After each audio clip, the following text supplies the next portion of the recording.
I'm leaving," my wife announced at our Thanksgiving table. "I'm in love with my dance instructor. His name is Julian, and he's everything you're not, Nathan." My son watched in silence. What happened next destroyed her perfect plan.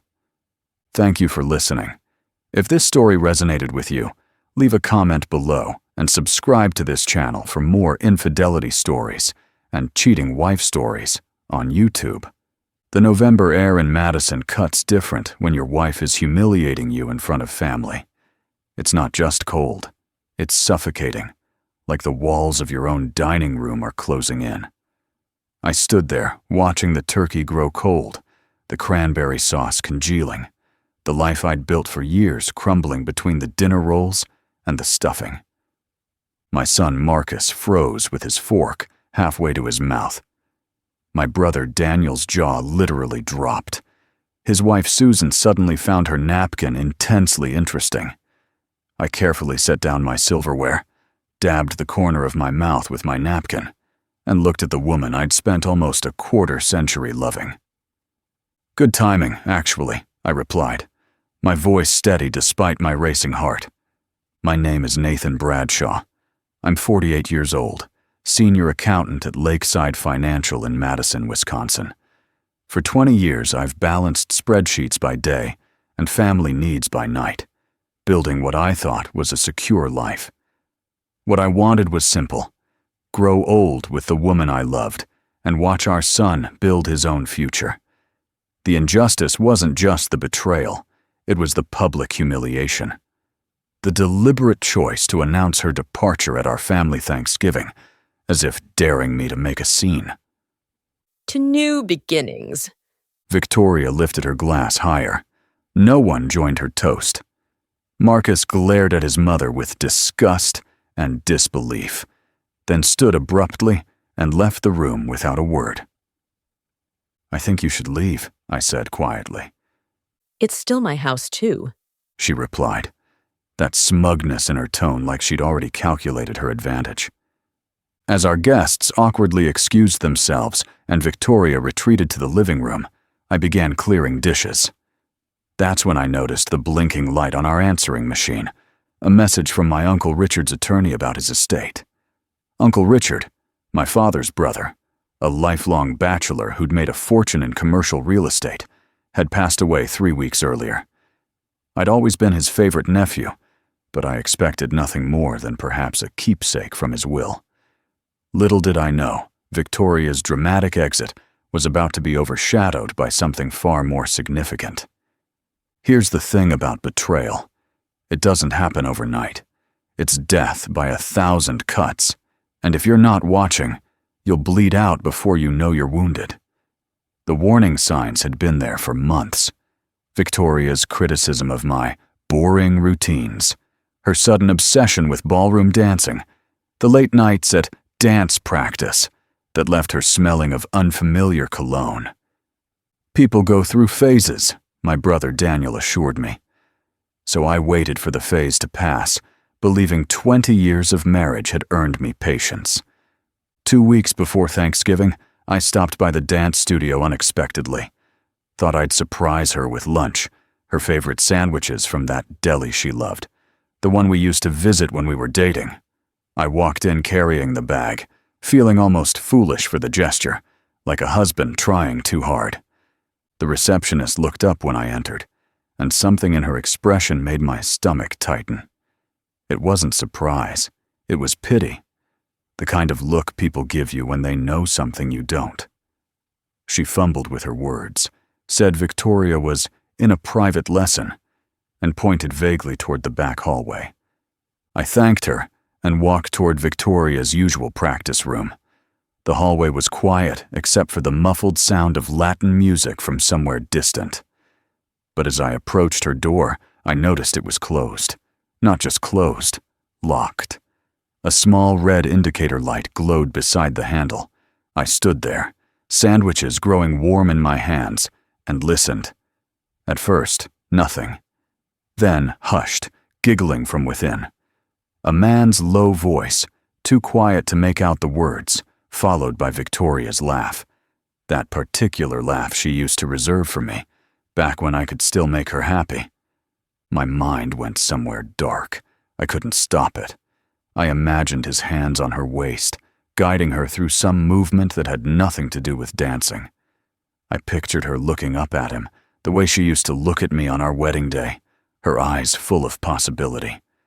I saw them pressed together in that small room, the mirrors reflecting their entanglement from every angle, multiplying the betrayal infinitely. My chest constricted. I felt heat rise to my face, my free hand curling into a fist at my side. Part of me wanted to pound on that door, to demand answers, to see the guilt on their faces. I wanted to catch them. I wanted proof. I wanted to stop imagining and start knowing, because the imagination was worse. It always is. But then something shifted. I looked down at the sandwich bag, at my white knuckles gripping the handles, and I saw myself clearly. A middle-aged man standing in a hallway, desperate and undignified, about to make a scene that would give Victoria exactly what she needed, a reason to paint me as the jealous, controlling husband, the villain in her story of liberation. Number one, I wouldn't give her that. I set the sandwiches quietly on the small table outside her door. Then I turned and walked back down the hallway, past the receptionist who wouldn't meet my eyes, and out into the cold November air. The drive back to work was a blur. I gripped the steering wheel so hard my fingers ached, but I didn't scream. I chose trust over evidence, or at least that's what I told myself. In truth, I chose dignity over destruction. Now I wondered if I'd been loyal to a woman who never truly existed. The morning after Thanksgiving dawned with crystalline clarity. I'd slept on the living room sofa, unwilling to share a bed with Victoria. I called the attorney's office and met William Patterson that afternoon. "Your uncle spoke of you often," he said. "He admired your steady character tremendously." For 2 hours, William outlined my inheritance. 6 commercial properties across Wisconsin and Illinois, a diverse investment portfolio, controlling interest in a property management company, and stewardship of a charitable foundation. Over $12 million total. Richard specifically structured this to remain separate from marital assets. William explained. He wanted to protect you. That evening, Victoria texted requesting dinner to discuss finances. At a restaurant where we'd once celebrated anniversaries, she arrived looking simultaneously smug and uneasy. "I've been thinking about the house," she said. "Given its value, we should discuss compensation, my share of the equity." She actually smiled. "You could arrange a buyout over time. Julian and I will need capital for our fresh start." The presumption was breathtaking. Not only was she leaving me for a man half her age, she expected payments from me while building her new life. "I'll have my attorney contact you," I managed. Victoria's eyebrows rose. "You have an attorney already? That seems unnecessarily adversarial." Was humiliating me at Thanksgiving dinner amicable? I asked. There are also some irregularities I'd like to address. Approximately $52,000 in withdrawals from our joint savings over the past 6 months. Her face flushed. "Business expenses. Temporary cash flow issues with my design studio." Your studio's profits have been declining for 3 years, Victoria. I'm an accountant. I notice patterns. She stared at the bank statements on my phone, then met my gaze with cold calculation. "Fine. I've been planning my exit. Can you blame me? 20 years with the same predictable, boring routine? The same predictable, boring husband?" The cruelty was intentional, designed to make me retreat into hurt. "I'd like the money returned," I said calmly. "All of it." She laughed dismissively. "Consider it the price of your freedom." Her phone rang, Julian's name flashing on the screen. As she stepped away to take it, I mentally reviewed what I'd learned that morning. Uncle Richard's private investigator had discovered something far more damaging. 2 years earlier, Victoria had forged my signature on a business loan, using our house as collateral. The loan was now in default, explaining her urgency to discuss finances. Victoria wasn't just leaving me for a younger man. She was fleeing a financial disaster of her own making. And Julian, the charming dance instructor? He was running the same scheme with 3 other wealthy married women at the same studio. Victoria wasn't special. She was just his latest target. Over the following 2 weeks, I executed a careful strategy.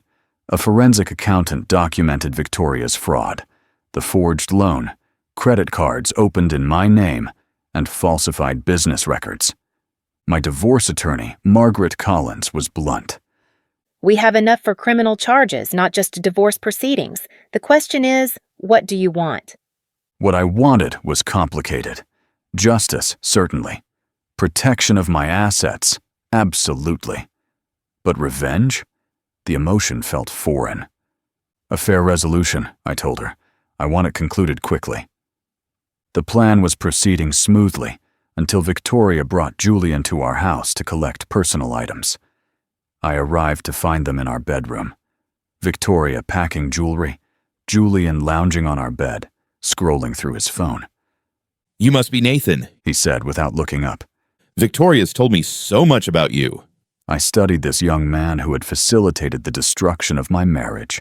Handsome, athletic, with the confidence of someone who hadn't yet encountered significant consequences.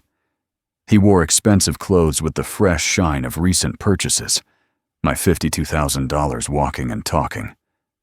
"Has she told you about the fraud investigation?" I asked pleasantly. Julian's head snapped up. Victoria emerged from the closet, her expression thunderous. Nathan, that's enough.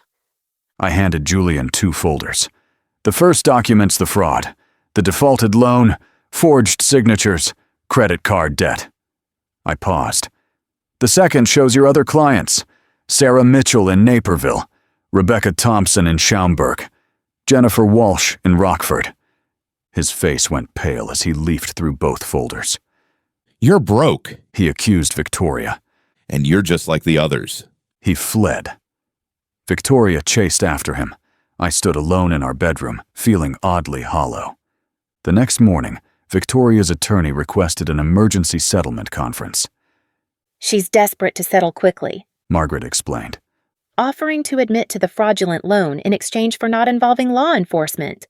Julian's departure and the exposure of his scheme had shattered Victoria's illusions of a consequence-free fresh start.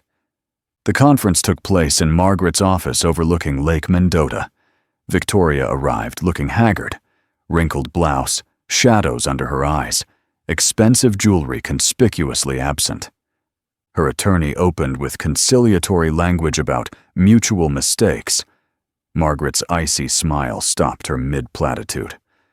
Let's be clear. Fraud, identity theft, financial misrepresentation. These aren't mutual mistakes. Victoria finally looked up. What do you want, Nathan? I opened a folder. Not legal documents, photographs of our life together, our wedding day, Marcus's birth, the house before renovations. I want you to understand what you threw away. Not just me, but your integrity, your son's respect, your professional reputation. I laid out the terms. Sign over the house, relinquish claims to my inheritance, and pay back the fraud. Her face reddened. That's everything. What am I supposed to live on? I slid one final document forward, a deed to a small commercial property outside Madison. This building can house your studio. The lease is paid for 5 years. It's your fresh start, Victoria. I paused. More than you deserve, but less than you expected. You own my building now? I own a lot of things now. Sign the papers. 6 months later, I stood in the lobby of Bradshaw Properties, watching workers install new signage. Victoria had signed that January afternoon, her hand trembling as she accepted the terms. Her attempt to craft a triumphant exit had instead left her humbled and diminished. Julian fled the state after his other targets compared notes and pursued him collectively. Marcus processed his mother's betrayal with quiet dignity, maintaining cold distance from Victoria and agreeing to occasional lunches, but refusing to discuss anything personal. One evening, he sat across from me in the kitchen. Dad, I'm sorry I walked out that night. I should have stayed. Supported you. You needed to process it your own way, I said. I just can't believe she did that. In front of everyone. Like our family meant nothing. I reached across the table. Her choices don't define us, Marcus. How we respond to them does. He nodded slowly. You didn't let her destroy you. That's what she wanted, wasn't it? To break you so she wouldn't have to feel guilty.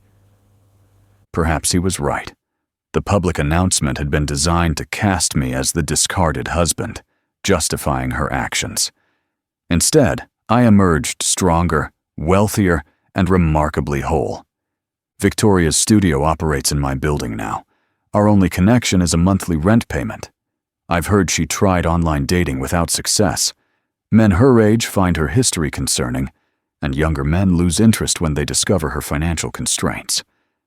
As spring transformed Madison from winter gray to vibrant green, I thought about the educational scholarships I'd funded through Uncle Richard's foundation for people who might find themselves vulnerable someday and need tools to protect themselves. Marcus graduated summa cum laude with a business degree last spring. He's working at Bradshaw Properties now, learning the family business I never knew I'd have. Dad, He asked one evening as we closed up the office. how did you stay so calm through it all? How did you not just lose it? Your great Uncle Richard taught me something, I said. Emotion makes you stupid. Strategy makes you dangerous. I looked at his portrait on the wall. When someone betrays you, you have two choices. Explode and make mistakes, or think with cold mind and let them destroy themselves. At 49, I was starting over, not with resignation, but with anticipation and hard-earned wisdom about the difference between value and worth. Victoria wrote last month, found religion, wants to make amends, asking for a family dinner. I showed Marcus the letter over breakfast at the same kitchen table where she'd announced her betrayal. Dad, He said firmly. some bridges are meant to stay burned. I nodded. My uncle used to say character isn't built in good times. It's revealed when everything goes to hell. The worst betrayal of my life became the foundation for my strongest years. The future stretched before me, unwritten and entirely my own. Thank you for listening. Like the video and subscribe for more infidelity stories, cheating wife stories, and inspirational stories about finding the strength to start over.